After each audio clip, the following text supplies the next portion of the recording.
Un engagement sportif autour de l'électrique était une évidence. On a vraiment envie de montrer à tout le monde qu'on sait faire les choses et on sait les faire bien.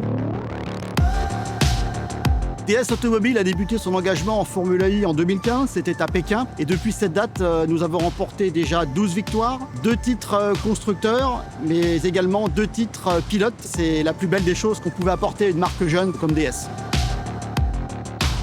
Lorsque l'on s'engage dans un championnat avec autant de concurrence, autant de constructeurs, au-dessus de l'humilité et la remise en question permanente, c'est vraiment l'humain qui est le plus important. C'est trouver les bonnes personnes, trouver le génie de chacun et au final, on va être en mesure de se battre pour la victoire. C'est une fierté globale de la marque. Ce goût d'aller toujours plus loin, de se dépasser et de se dire on sait le faire. En sport automobile, on va le faire également dans la ville, dans la rue, avec nos produits que l'on propose à nos clients.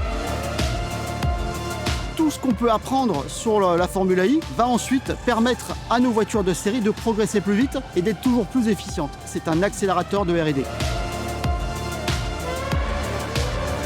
Les voitures électriques aujourd'hui, c'est quelque chose qui s'est développé particulièrement rapidement dans les grandes capitales. Il était donc encore plus logique d'organiser ces courses-là, là où justement les véhicules électriques se développaient en premier.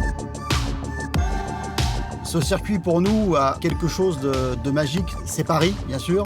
Paris c'est l'ADN de la marque DS Automobile. C'est ici également que sont conçues nos voitures. Le fait d'être dans un cadre absolument exceptionnel quand vous tournez autour des Invalides, vous vous rendez bien compte que c'est quelque chose de spécial. Une batterie de Formule I, c'est plus ou moins la même capacité qu'une batterie de DS3. Ensuite, ce sont les mêmes choses. Un moteur et derrière, une boîte de transfert pour emmener l'énergie aux roues. Ces technologies, dans les deux cas, sont excessivement similaires.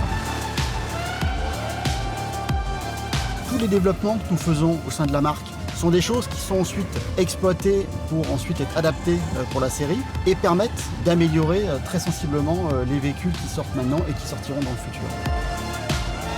Lorsque l'on conduit un véhicule électrifié, on a une notion supplémentaire qui est l'autonomie du véhicule. On peut accroître cette autonomie en conduisant différemment. En Formule I, c'est exactement pareil.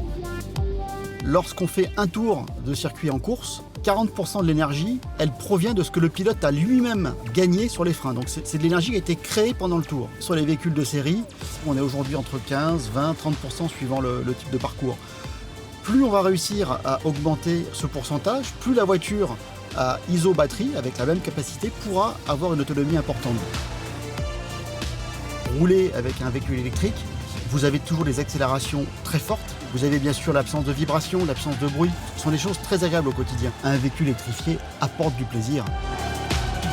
C'est une opportunité d'un monde meilleur, une opportunité de voitures plus agréables, tout en gardant le plaisir et tout ça dans un contexte plus vertueux. Et c'est un élément essentiel qui a fait que DS Automobile s'est engagé en Formule I et vers une électrification totale de sa gamme à partir de 2025.